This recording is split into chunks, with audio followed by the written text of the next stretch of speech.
नमस्कार, मैं हूं आपके साथ गौरव राजेंद्र। बुलेटिन की शुरुआत करेंगे हल्द्वानी के डहरिया स्थित बाबा रामपाल के सत्संग आश्रम की अनियमितता और क्षेत्र में अराजकता के माहौल की शिकायत मिलने पर प्राधिकरण के संयुक्त सचिव और सिटी मजिस्ट्रेट एपी वाजपेयी ने पुलिस और सशस्त्र बलों के जवानों के साथ असेंबली बिल्डिंग बायलॉज नियमों के तहत सीलिंग की कार्रवाई की है, जहां पर मौके पर प्रशासन को भवन निर्माण मानकों के खिलाफ मिला। और तो सिटी मजिस्ट्रेट का कहना है कि प्राधिकरण की जांच में पाया गया है कि जिस भवन में आश्रम संचालित किया जा रहा था वो आवासीय नक्शे के आधार पर बनाया गया था।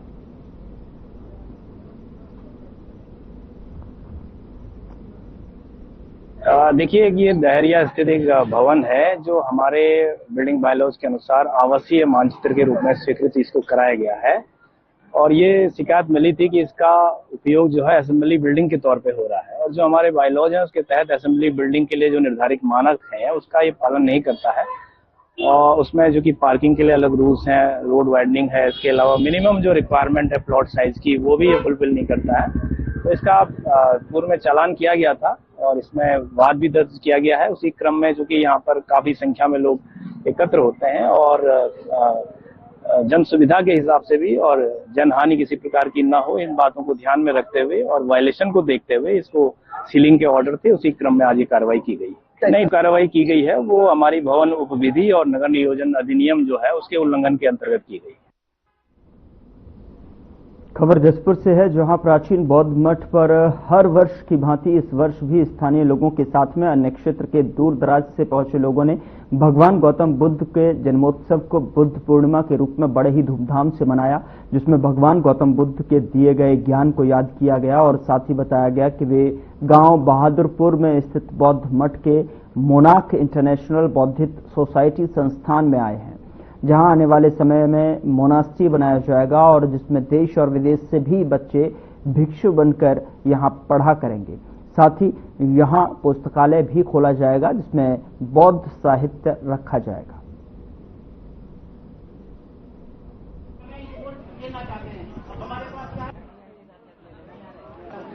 आज हम लोग जसपुर उत्तराखंड में हैं।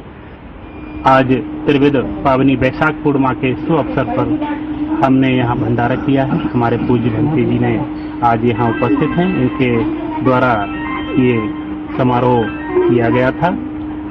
आज त्रिविध पावनी बैसाख पूर्णिमा का अर्थ होता है कि आज के ही दिन सिद्धार्थ का जन्म होता है और सिद्धार्थ से बोधि प्राप्ति जब करते हैं, बुद्धत्व प्राप्त करते हैं, तब बुद्ध बनते हैं। मान्यवर, ये हमारा ग्राम बहादुरपुर है और ये ऐतिहासिक बौद्ध मठ है, जिसको हमारे महानायक जो महाथेरा जी हैं उनके सानिध्य में सारे काम होते हैं। और ये भगवान गौतम बुद्ध जी का जन्म आज ही के दिन हुआ था और आज ही के दिन उनको ज्ञान प्राप्त हुआ था। और भगवान गौतम बुद्ध ने समस्त जीवों पर दया करो और अपना दीपक स्वयं बनो, यानी बुद्ध ही भगवान है। बुद्ध कोई व्यक्ति नहीं है, लेकिन बुद्ध एक ज्ञान है जिसके माध्यम से मनुवादियों द्वारा फैलाए गए हिंदू धर्म का बौद्ध धर्म की तरफ से कटाक्ष होता है। कि आज ही के दिन भगवान बुद्ध का गौतम के रूप में जन्म हुआ था लुम्बिनी, नेपाल में, आज का जो नेपाल है। इसके अलावा भगवान बुद्ध को आज ही के दिन बोध गया में ज्ञान प्राप्त हुआ था और आज ही के दिन कुशीनगर में उनको महानिर्वाण प्राप्त हुआ था। इसी तरह से इस बुद्ध पूर्णिमा का बहुत बड़ा महत्व है और इस भारत देश के साथ साथ यह विश्व के तमाम देशों में मनाई जाती है, जो भी बुद्धिस्ट कंट्री है। और बुद्ध का मतलब ज्ञान होता है। यहाँ पर तथागत गौतम बुद्ध जी का बुद्ध विहार है, जो माननीय भंते जी ने इसका जो निर्माण कार्य कराया। आज जो है बुद्ध पूर्णिमा है, त्रिपावन के पर्व के नाम से भी इसको जाना जाता है। त्रिपावन का मतलब है कि तथागत बुद्ध का जन्म भी आज के दिन हुआ था और तथागत बुद्ध को ज्ञान भी प्राप्त जो हुआ आज के ही दिन हुआ था और उनकी मृत्यु भी, जिनको वो बोलते हैं परिनिर्वाण दिवस, वो भी आज के ही दिन उनको मतलब प्राप्त हुआ था। उसी में आज जो है यहाँ पर हम लोग सब काशीपुर से यहाँ पर आए। आने पर जो है यहाँ बुद्ध वंदना का कार्यक्रम किया गया।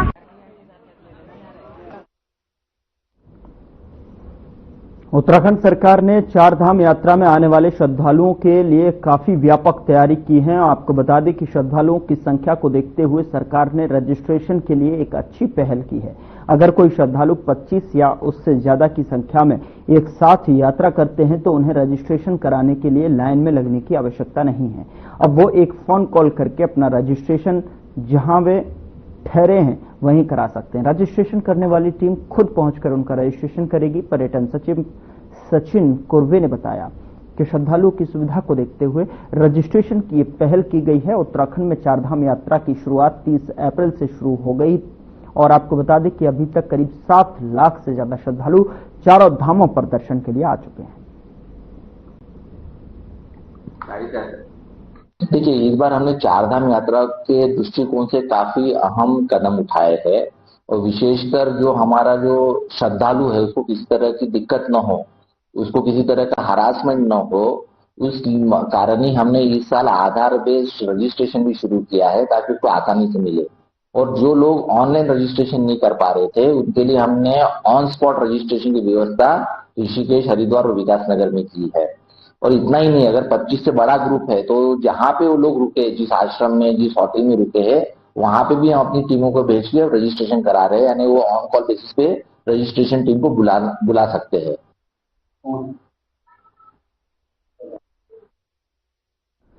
मुनिकीरेती थाना क्षेत्र के अंतर्गत तपोवन के नीम जो है बीच पर संदिग्ध परिस्थितियों में गंगा में डूबे होटल कर्मी का शव एसडीआरएफ की टीम ने बैराज जलाशय से बरामद कर लिया है।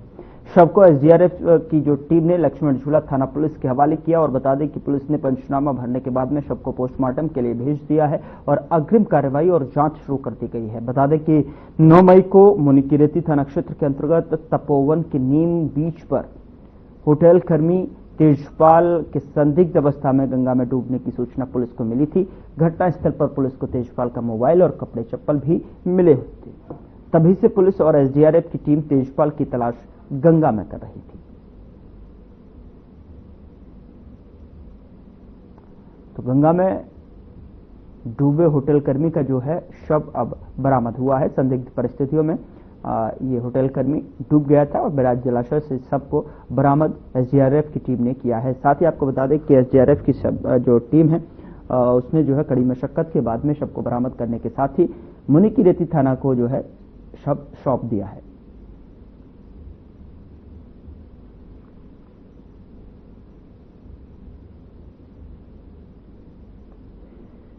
संदिग्ध परिस्थितियों में होटल कर्मी के डूबने से उसकी मौत हो गई और विगत दिनों से जो है लगातार एसडीआरएफ की टीम जो है सघन ऑपरेशन चलाए हुए थी, सर्च ऑपरेशन कर रही थी और ऐसे में जो है अब जो है होटल के कर्मी का जो शव है वो बैराज से बरामद किया है और शव को बरामद करने के बाद पंचनामा भरते हुए शव को मुनिकीरेती थाना को सौंप दिया है। खबर रामनगर से है, जहां पर गांव डिकुली के समीप स्थित कोसी नदी में डूबकर एक युवक की मौत हो गई। घटना के बाद मृतक के परिजनों ने जो है कोहराम मच गया हुआ है। आपको बता दें कि घटना के संबंध में जानकारी देते हुए कोतवाल अरुण कुमार सैनी ने बताया कि नहाने के दौरान डूब रहे बेटे को बचाने के दौरान यह हादसा हुआ। मौके पर मौजूद लोगों द्वारा घटना की जानकारी पुलिस को दी गई। वहीं कोतवाल ने बताया कि मौके पर पहुंची एसडीआरएफ की टीम ने नदी में डूबे खीम सिंह का शव जो है काफी देर बाद बरामद किया और कोतवाल ने बताया कि मामले की जांच के बाद वैधानिक कार्रवाई की जा रही है।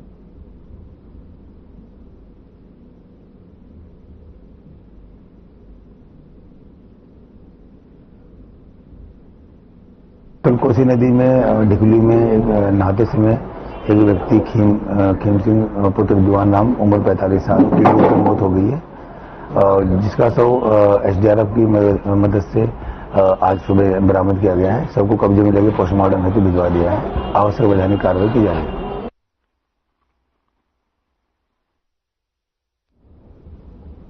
देहरादून में भी आज देश भर की तरह शौर्य सम्मान तिरंगा यात्रा का आगाज किया गया। यह यात्रा 14 मई से 23 मई तक देश भर के विभिन्न क्षेत्रों में निकाली जाएगी। ऑपरेशन सिंदूर की सफल उपलब्धियों को हर नागरिक तक पहुंचाने के उद्देश्य के साथ में 10 दिन तक इस राष्ट्रव्यापी यात्रा को निकाला जाएगा। यात्रा की शुरुआत होने के बाद देहरादून गांधी पार्क में सैनिकों के सम्मान में कार्यक्रम भी आयोजित किया गया और कार्यक्रम के दौरान बतौर मुख्य अतिथि मुख्यमंत्री पुष्कर सिंह धामी भी गांधी पार्क पहुंचे, जहां सैनिकों के सम्मान में मुख्यमंत्री द्वारा पैदल पथ यात्रा भी की गई।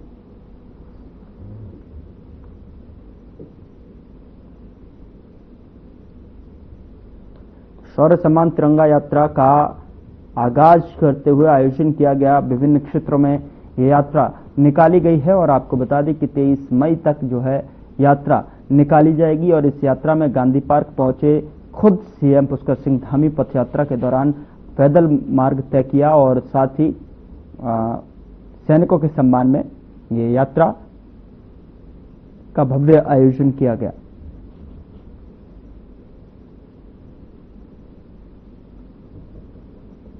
तो तस्वीरों में आप देख सकते हैं कि किस तरीके से जो है लोग हाथों में तिरंगा लिए वहां पर एकत्रित हुए और अपने सेना के जवानों के सम्मान में ये तिरंगा यात्रा, शौर्य सम्मान तिरंगा यात्रा का आगाज करते हुए आयोजन हुआ और इस भारी संख्या में यहां पर लोग तिरंगे को हाथ में लेकर और सैल्यूट मार्च करते हुए यहां पर पहुंचे और इस यात्रा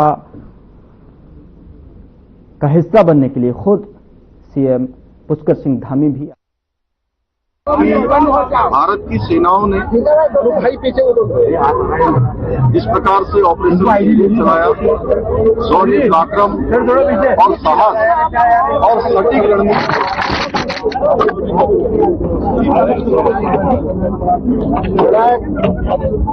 कार्रवाई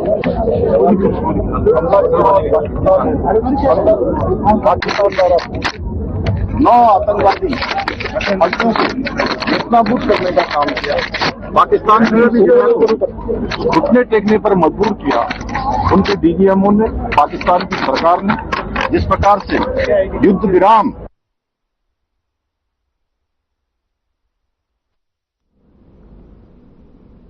उधर मोदी कैबिनेट में पिछले दिनों देश में जाति जनगणना को मंजूरी मिली है और आपको बता दें कि जिसके बाद से ही कांग्रेस इसको अपनी जीत के तौर पर देख रही है। इसको लेकर उत्तराखंड बीजेपी के प्रदेश महामंत्री आदित्य कोठारी ने कहा कि पीएम नरेंद्र मोदी ने पंडित दीनदयाल उपाध्याय के सिद्धांत के अनुसार समाज में सबसे पीछे खड़े व्यक्तियों को कैसे आगे बढ़ाएं और इस वर्ग की देश के लिए क्या भूमिका है, उसी के तहत देश में जातिगत जनगणना की जा रही है।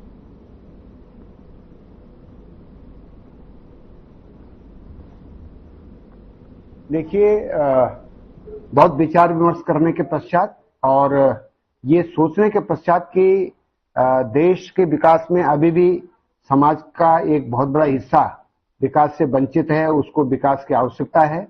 और जैसे पंडित दीनदयाल उपाध्याय जी का सिद्धांत था कि अंत्योदय का, कि जो समाज में सबसे पीछे खड़ा है लाइन में, उसका विकास करना है। तो प्रधानमंत्री नरेंद्र मोदी जी ने भी दीनदयाल उपाध्याय जी के सिद्धांत को आगे बढ़ाते हुए केंद्र की सरकार हमारी काम कर रही है, इसलिए जातिगत जनगणना का निर्णय लिया गया।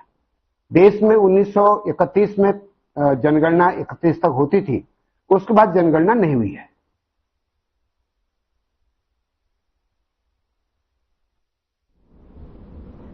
ऑपरेशन सिंदूर के बाद पीएम मोदी के राष्ट्र के नाम संबोधन पर कांग्रेस ने निशाना साधा और कांग्रेस ने आरोप लगाया कि अमेरिकी राष्ट्रपति ट्रंप के सीज फायर संबंधी बयान से पीएम का संबोधन दब गया। बता दें कि कांग्रेस ने सवाल उठाया कि क्या भारत ने अमेरिका की मांग मान ली है और क्या कश्मीर पर मध्यस्थता स्वीकार कर ली है। कांग्रेस का कहना है कि पीएम मोदी ने अपने संबोधन में ट्रंप के व्यापक और व्यापारिक हितों की शर्त पर सीज फायर कराने के दबाव जो है यहाँ पर कही जा रही है और दावे का भी कोई जवाब नहीं दिया है। यह सरकार की मंशा पर कई तरह के सवाल खड़े करता है।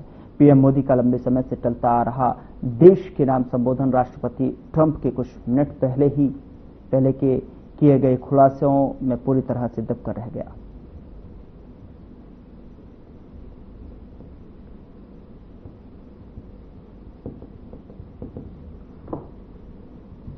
देखिए, बिल्कुल राष्ट्र के नाम संबोधन करना उनकी जिम्मेदारी भी बनती है, क्योंकि वो देश के प्रधानमंत्री हैं और 22 अप्रैल के बाद से देश की जनता ये जानना चाहती थी अपने प्रधानमंत्री से कि जो है वो जो 22 अप्रैल के जो दुखद घटना हुई उसके विषय में क्या सोचते हैं और क्या बोलेंगे।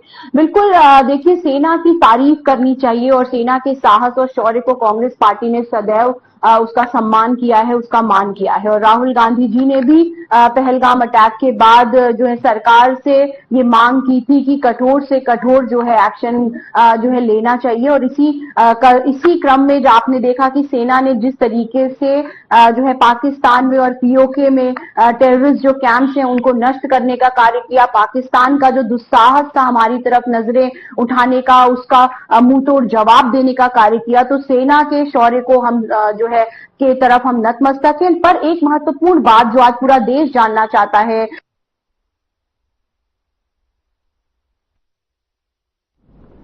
स्वाभिमान मोर्चे के महासचिव मोहित डिमरी ने जल जीवन मिशन के तहत चल रहे कार्यों को लेकर गंभीर अनियमितताएं और फर्जीवाड़े का आरोप लगाया है। उन्होंने कहा कि प्रदेश भर में जल जीवन मिशन के तहत जिन कंपनियों को काम दिया गया उनकी उच्च पदों पर आसीन विभागीय अधिकारियों के साथ साठगांठ है। यही नहीं, अधिकारी कंपनी के साथ में स्लीप पार्टनरशिप की भूमिका भी निभा रहे हैं। उन्होंने आरोप लगाया कि उत्तराखंड सरकार की ऐसी क्या मजबूरी है जो एक ही कंपनी को सैकड़ों करोड़ों के काम आवंटित किए गए हैं, जबकि उन कंपनियों का पिछला ट्रैक रिकॉर्ड विवादित भी रहा है और जांच में उनको ब्लैकलिस्टेड घोषित करने का आदेश भी जारी हुआ है।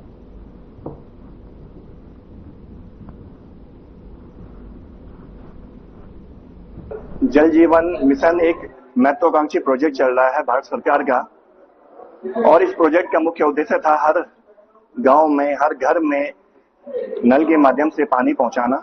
लेकिन ये उद्देश्य हमारे उत्तराखंड के पर्वतीय क्षेत्र में पूरी तरह से फेल साबित हुआ है। और मैं से कहूंगा कि जल जीवन मिशन नहीं है, नल कमीशन मिशन योजना बनकर रह गई है, क्योंकि इसमें बड़े पैमाने पर भ्रष्टाचार हुआ है, लगातार भ्रष्टाचार के इसमें मामला है। और इसमें जो जांच हो रही है, जो गोपनीय जांचें हैं, कई ऐसी कंपनियां हैं जिनको ब्लैकलिस्ट करने की बात कही गई है, लेकिन उनको ब्लैकलिस्ट नहीं किया जा रहा है। और एक तरह से जो अधिकारी यहाँ पर है वो स्लीपिंग पार्टनर की भूमिका में है, वो एक तरह से साइलेंट पार्टनर के रूप में निवेश कर रहे हैं कंपनियों में और उसके जरिए कार्य करवा रहे हैं।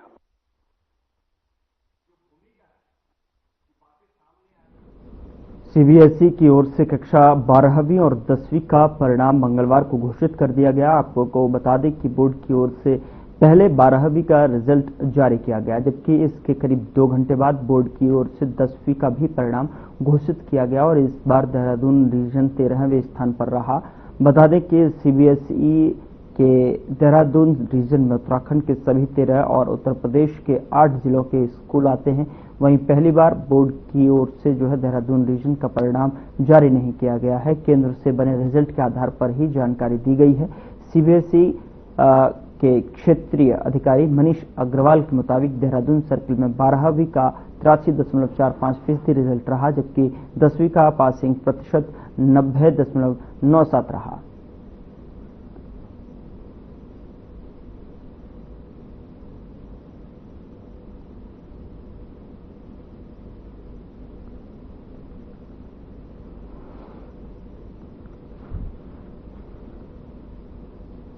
केंद्रीय सड़क परिवहन एवं राजमार्ग राज्य मंत्री अजय टम्टा ने जिला विकास समन्वय एवं निगरानी समिति की बैठक ली और बैठक में केंद्र सरकार की योजनाओं की विभागवार समीक्षा करते हुए सड़क, शिक्षा, बिजली और पानी की योजनाओं में समयपूर्ण और गुणवत्तापूर्ण कार्य करने के निर्देश दिए हैं।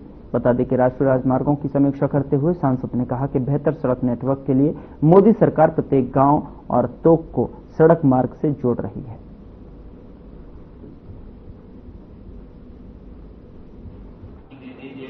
मॉनिटरिंग कमेटी की बैठक बुलाई गई थी, सभी विभागों की समीक्षा हुई और भारत सरकार से चलने वाली योजनाओं का इम्प्लीमेंट सही दिशा में हो और उसकी प्रोग्रेस क्या है, इस दिशा में लगातार जिले में हमारे जिलाधिकारी जी और उनके सभी अधिकारी इसकी मॉनिटरिंग लगातार करते भी रहते हैं, क्योंकि ये एक बैठक का प्रारूप रहता है उस भारत सरकार के द्वारा निर्धारित, उस अनुसार आज की ये बैठक संपन्न हुई है और सभी विभागों को दिशा निर्देश दिए गए हैं कि भारत सरकार की गाइडलाइन अनुसार समय से काम को पूरा करें। अभी हमारा बड़ा सौभाग्य है कि हम जहां जल जीवन मिशन से और जैसे हर घर विद्युत देने की योजना से भी जैसे हमने बिजली का भी पूरा काम किया, पानी देने का काम किया।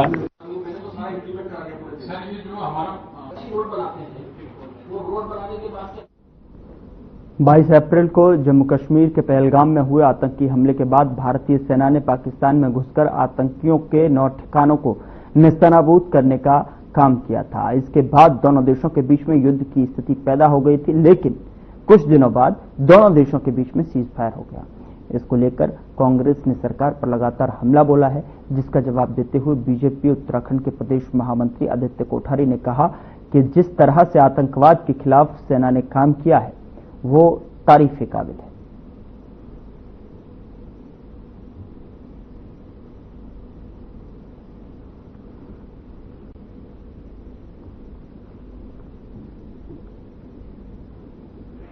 देखिए, हमें 2 चीजों पर भरोसा है।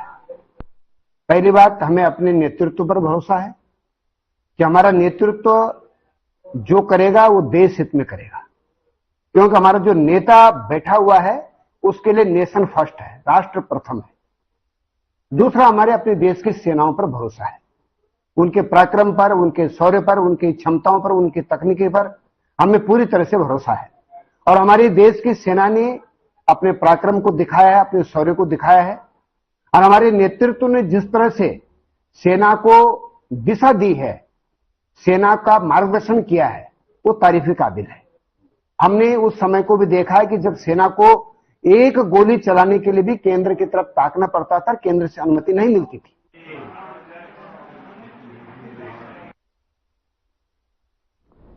पौड़ी जिले के पुलिस कप्तान लोकेश्वर सिंह की तरफ से जिले के सभी थाना प्रभारियों को अपने अपने स्थान क्षेत्र में ड्रग तस्करी और मादक पदार्थों से संबंधित मामलों में प्रभावी अंकुश लगाने के निर्देशित किया गया है, जिसके तहत उनकी तरफ से जिला थाना प्रभारियों को अपने थाना क्षेत्र में ऐसे स्थानों का चिन्हीकरण करते हुए कार्रवाई के निर्देश दिए गए हैं जहां मादक पदार्थों से संबंधित कामों को अंजाम दिया जाता है। और इसी क्रम में थाना लक्ष्मण झूला क्षेत्रांतर्गत चीला नहर पटरी क्षेत्र में जो है स्थित ग्राम कुनाऊ के आसपास के वन क्षेत्र के इलाकों में उपजी भांग के पौधों को नष्टीकरण के लिए 3 अलग अलग विशेष पुलिस टीमों का गठन किया गया, जिसकी तरफ से स्थानों का चिन्हीकरण करते हुए थाना अध्यक्ष संतोष पैथवाल ने थाना पुलिस टीम के साथ वन क्षेत्र में उपजी भांग के पौधों को नष्ट किया।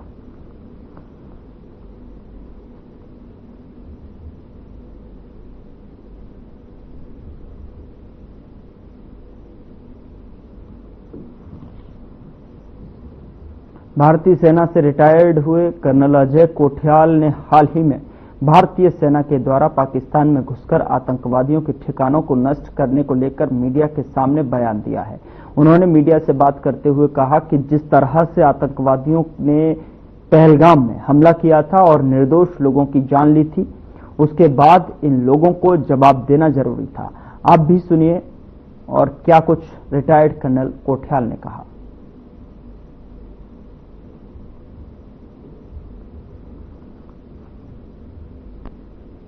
हम सब ना जब कोई ऑपरेशन होता है या कोई फौज की एक्टिविटी होती है तो हम कुछ उसको उस नजरिए से देखते हैं कि हमारी दिनचर्या में जैसे हमारे एक्टिविटी है, पिक्चर में जो हम चीजें देखते हैं, हमने जो कहानियां सुनी है, हम ना उसको वैसे बनाने की कोशिश करते हैं।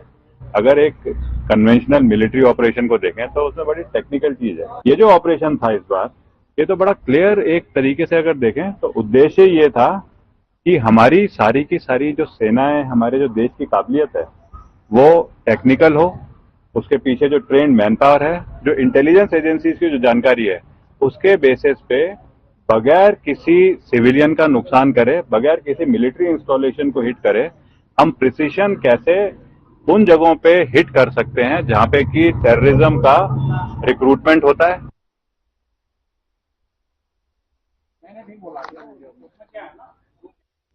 अल्मोड़ा कांग्रेस के वरिष्ठ नेता गोविंद सिंह कुंजवाल ने पहलगाम में हुए आतंकी हमले और उसके बाद किए गए सीज फायर पर केंद्र सरकार से इस मुद्दे पर विशेष सत्र बुलाने की मांग की है। उन्होंने कहा कि सरकार ने हमले के बाद जो भी कार्रवाई की और फिर सीज फायर का निर्णय लिया, उन सभी पहलुओं पर गंभीरता से विचार और चर्चा की जरूरत है।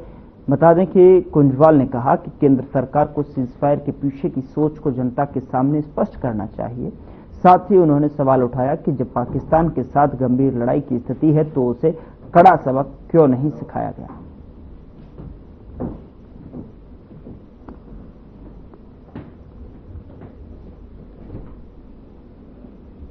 तो ये आतंकवाद की घटना हुई जिसमें हमारे पर्यटक निर्दोष मारे गए, उसको लेकर के उसके बाद जो घटनाएं हुई और जिस तरह से सीज फायर हुआ, इन सब बिंदुओं पर गंभीरता से चर्चा करने की आवश्यकता है और सोचने की आवश्यकता है सबको, और उसका एक जो वास्तविक निर्णय उसमें होना चाहिए कि इस कारण ये चीज हुई है।